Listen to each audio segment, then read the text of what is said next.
जितना छान आज के इस बदलाव संकल्प सभा के सुने खातिर जुटले हा, आटले हा, बैठले हा। आज जे आयु में, उम्र में हमर से बड़ो लगा अखिन के सोभिन के एके संगे जोड़ हाथ करे है आशीर्वाद देवा। जे हमर से बड़ो उम्र में, आयु में हमर से जे बड़ो लगा सोभिन के हम एके संगे गोड़ लगो हो आशीर्वाद देवा। हमहु छोटे किधर लगे बेसी बड़ो किधर नहीं लगे।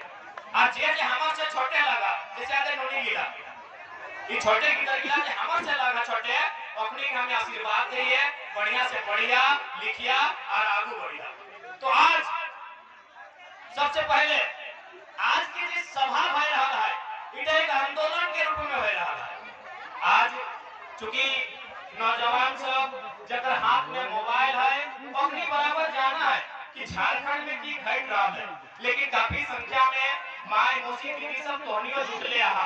तोहनी के भी जाने के अधिकार हो कि आखिर तोहनी की लाए के पैसा खेती बाड़ी के दिन लगे रोपा डोभा के टाइम लगे तोहनी घरवा छोड़ के खतवा छोड़ के परिवारवा रोपे छोड़ के कनरिया छोड़ के तोहनी यहाँ सुनने लायला।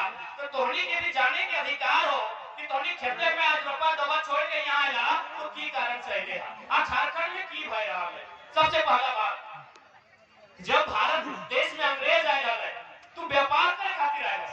आज भी चाहे चतरा ले, हजारीबाग ले, कोडरमा ले, धनबाद ले या बोकारो ले, जहां जहां टाउन हो वहां व्यापार में झारखंड के आदमी ना हो।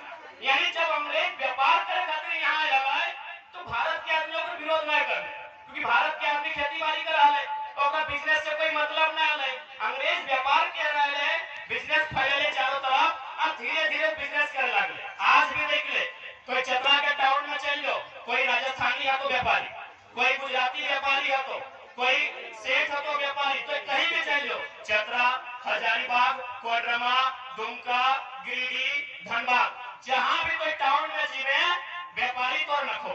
तो ठीक उसी प्रकार जब अंग्रेज यहाँ आए वो व्यापार करे वो व्यापार करते करते ईस्ट इंडिया कंपनी के माध्यम से पूरा भारत में कब्जा कर ले।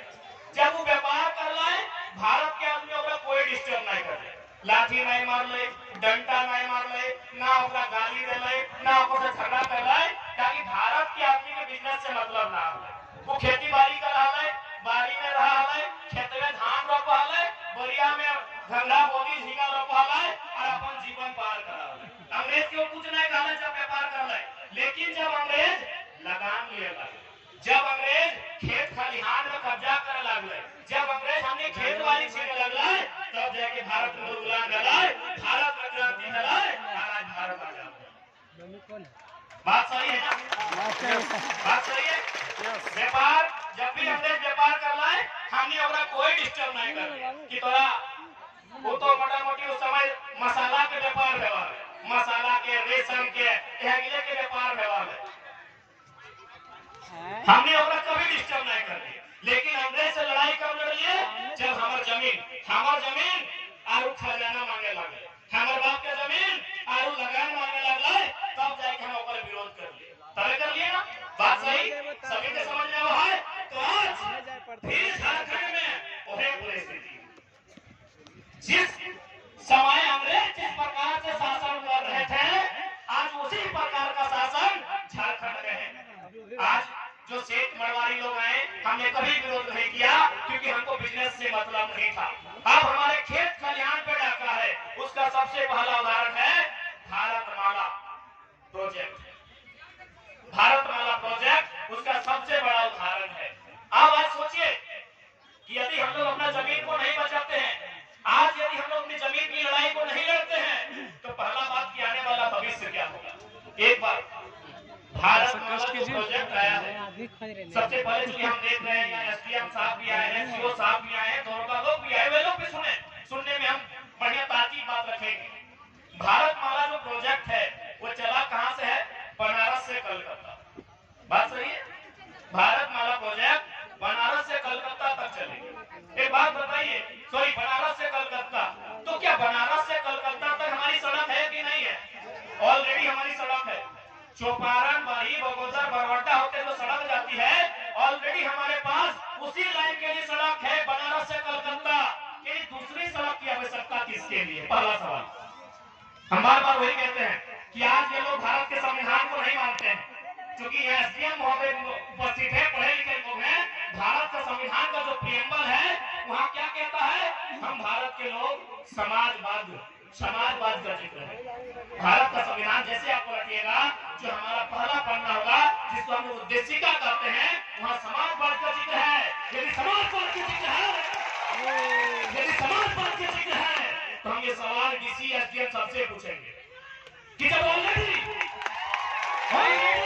बनारस से कलकत्ता तक रोड है हमारा, जिसको NH2 कहा जाता था, आज NH19 कहा जाता है। ऑलरेडी बनारस से कलकत्ता तक सड़क है, तो ये 1100 किलोमीटर था ना, वो 1100-1200 जो भी है, जो पुराना है वो लगभग 1200-1300 है। ये नया आपका 600 किलोमीटर का है। यानी ये सड़क किसके लिए है, आज सोचना होगा मेरे साथ। आज आपको गंभीरतापूर्वक सोचना होगा, नहीं तो पता चला हम घरों में खिचड़ी खाते रह गए, हम घरों में पिकनिक मनाते रह गए और ये मेहमान लोग हमारे खेतों को बेच चुके हैं। आज हमें सोचना होगा कि ये दूसरी सड़क किसके लिए है। ये सड़क है समय बचाने के लिए। एक बात बताइए, कई को आदमी हम लोग बनारस जाएंगे और कलकत्ता जाएंगे, प्रतिदिन ईमानदारी से बोलिए चतरा का नहीं जाएंगे। यानी जो सड़क बनेगी उसका परिणाम किसके लिए होगा, कॉर्पोरेट्स। उनकी बड़ी बड़ी गाड़ियां, चूंकि उनको डिस्टर्ब होता है, काफी लंबा रूट होता है, उनको समय बचाना है, उनको अपना जो सामान, जो आइटम, जो सामान है, जो उनको व्यापार करना है, उसमें जल्दी जाएगा। क्या ये सड़क इंसान के लिए है, क्या किसान के लिए है, क्या मजदूर के लिए है? तो क्यों हमारे सांसद आज तक भूखे बन के बैठे हैं, सदन में इस बात को क्यों नहीं रखा कि सड़क किसके लिए, सड़क किसके लिए?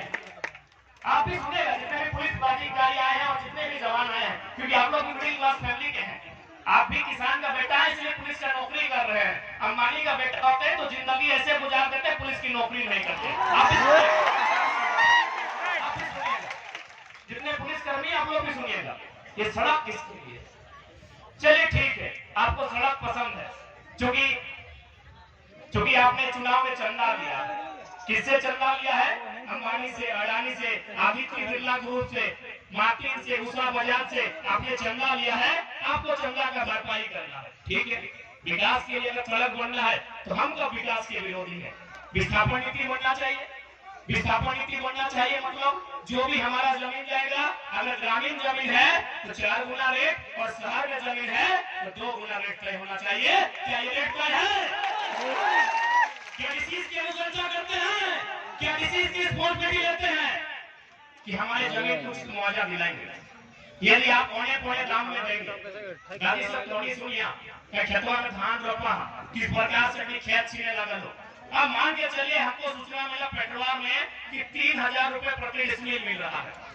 सुनिएगा, जितना भी पुलिस कर्मी है, आप लोग भी खेती बाड़ी करने वाले हैं, 3000 प्रति डिसमिल, 1 एकड़ में 100 डिसमिल होता है। 3000 को गुना करते हैं 100 से 3 लाख। 3 लाख मान के चलिए एक आदमी के पास एवरेज 5 एकड़ जमीन होता है। 5 एकड़ एवरेज, गांव में 5 एकड़ एवरेज जमीन होता है। यानी अगर फिर 3 लाख को 5 से गुना करेंगे तो 15 लाख, यानी 15 लाख में आपका पूर्वजों का सारा संपत्ति खत्म। एसडीएम साहब, भले ड्यूटी का प्रेशर है, लेकिन मानवता के नाते सुनिएगा, माननीय एसडीएम साहब सुनिएगा सर, मानवता के नाते सुनिएगा सर, रिक्वेस्ट है, क्योंकि एक किसी मिट्टी में सबको दफन हो जाना है। उस समय ना कपड़ा रहेगा, ना ये भर्ती के सितारे रहेंगे, कुछ नहीं रहेंगे सर, न माथे में छाती में शेर का सिंबल रहेगा। तो आप भी सुनिएगा, 15 लाख, यानी आपके बाप दादा 4000 साल से, यानी 4000 साल से जो खेत आपके पास था, हड़प्पा काल कोई मानते हैं, उससे पहले नहीं जानते हैं। हम हड़प्पा काल को ही मानते हैं। हड़प्पा काल को भी अगर गिना जाए तो 4-4.5 साल से खेत मिला है। कितना पैसा मिला? 15 लाख। कितना जमीन गया? 5 एकड़। चलिए उस 15 लाख को हम ले लेते हैं। 15 लाख आपको मिल गया गवर्नमेंट की ओर से, हमारी सारी संपत्ति चली गई। इस परियोजना में हमारी सारी संपत्ति चली गई।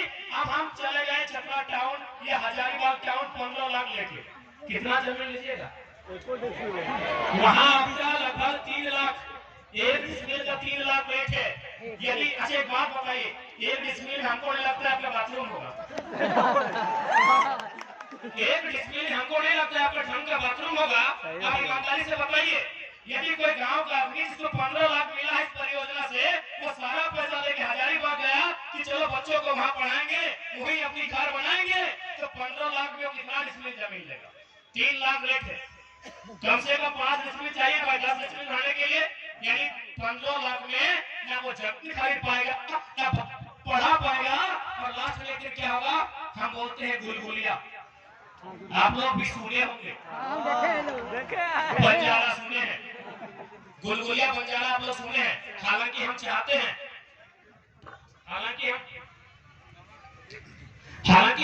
हैं कि दुनिया में कोई गुलगुलिया और बंजारा ना बने। गुलगुलिया भी समझते हैं आप, बंजारा भी समझते हैं। अगर नहीं समझते हैं तो रेलवे स्टेशन में चले जाइए, वहां आपको बहुत सारे लोग मिलेंगे जो भीख मांगते हैं। उनका घर नहीं है, उनका परिवार नहीं है, ना उनके छत पे उनके सर पे कोई छत है, वो मांगते हैं। तो ये जो 15 लाख आपकी सारी संपत्ति लेने के बाद जो सरकार देगी, ये कितना दिन तक चलेगा? इसलिए सबसे पहली बात, ये बहुत महत्वपूर्ण बात है, क्योंकि भारत के संविधान में 7 मौलिक अधिकार थे, आपको जानकारी होना चाहिए। ये चूंकि सब पढ़े लिखे लोग आए हैं, सब संविधान की बात करते हैं। भारत के मौलिक अधिकार जो हमारा है, जो हम लोग अमेरिका से लिए हैं, उसमें 7 मौलिक अधिकार था। आर्टिकल जो 56 है उसे निरस्त कर दिया गया। वहाँ संपत्ति का अधिकार था। संपत्ति का अधिकार मतलब भारत माला रहे चाहे हिंदुस्तान माला रहे, जमीन मेरा बाप का है, पसंद आएगा तो देंगे, नहीं तो नहीं देंगे। यानी भारतीय संविधान आर्टिकल 31 क्या कहता है? संपत्ति का अधिकार। इसका मतलब क्या था? हालांकि इसमें कुछ दुष्परिणाम भी थे, कुछ परिणाम भी थे, लेकिन किसानों की दृष्टिकोण से संपत्ति का अधिकार, मौलिक अधिकार होना बहुत वाजिब था। लेकिन चूंकि कॉर्पोरेट बार बार कहते हैं कि कॉर्पोरेट लोग सांसद बनाते हैं, चंदा देते हैं करोड़ों का, अरबों का, तो हमारे कैसे सुनेंगे? उन्होंने 31 को निरस्त किया, और आज संपत्ति का अधिकार आपका मौलिक अधिकार नहीं है। यानी इस देश में यदि कोई भिखमंगा होगा तो ये भारत सरकार की रिस्पॉन्सिबिलिटी नहीं है। इस देश में कोई बेघर होगा तो ये सर्वोच्च न्यायालय की रिस्पॉन्सिबिलिटी नहीं है। लेकिन यदि मौलिक अधिकार में संपत्ति का अधिकार होता तो देश के प्रधानमंत्री का उत्तरदायित्व होता कि भिखमंगा वो कैसे है। सुप्रीम कोर्ट का जजमेंट होना पड़ता कि इसके छत नहीं क्यों है, ये बेघर क्यों है? क्योंकि संपत्ति का अधिकार मौलिक अधिकार। तो इसलिए आज जितने भी लोग हैं, मैं उनसे यही कहूंगा, और साथ ही साथ क्योंकि मैं लोकतंत्र का चौथा स्तंभ यहाँ है, और ये जनता का देश है, ये गणतंत्र है, ये लोकतंत्र है। मैं मीडिया के माध्यम से देश के हुक्मरान, राज्य के हुक्मरान को संदेश दूंगा कि आप फैक्ट्री लगाइए या डैम बनाइए या सड़क का निर्माण कीजिए, एक विस्थापन नीति बनाइए, विस्थापन नीति बनाइए। और जिसका भी 10 एकड़ जमीन लेता है, लीजिए ना, बोर्ड मना किया है, हमको पैसा नहीं चाहिए, बदले में कहीं जमीन दीजिए, नहीं चाहिए पैसा। विस्थापन नीति बनाइए, हमको बदले जमीन दीजिए। इसी देश में बाकी जगह होता है। महाराष्ट्र से हमें एक यूनियन पब्लिक सर्विस कमीशन के शख्स ने फोन किया था, जो जनरल कैटेगरी में आते हैं, IAS IPS नहीं है। उन्होंने कहा कि हमारे महाराष्ट्र के नागपुर में कोयला का खदान है, यहाँ यदि जमीन में कोयला मिलता है तो जिसका जमीन लेना होता है उसे 10 किलोमीटर के दायरे में दूसरा जगह जमीन दिया जाता है। तो झारखंड में क्यों नहीं? आप नहीं है नियम तो नियम बनाइए, क्योंकि ये लोकतंत्र है। भूत और भगवान के लिए देश नहीं है, ये देश इंसान के लिए। इंसानों के फेवर में बनाइए नियम, अगर नहीं भी है तो बनाइए, विस्थापन नीति बनाइए। और उसके बाद आप बनारस से लेके कन्याकुमारी तक सड़क बनाइए, किसने बना दिया? बनारस से लेके कलकत्ता नहीं, बनारस से लेके कन्याकुमारी तक बनाइए। लेकिन विस्थापन नीति बनाइए, हमको विस्थापित कीजिए, हमको एक अनुपात में जमीन दीजिए। लेकिन आज दुर्भाग्य की बात है कि झारखंड में तानाशाही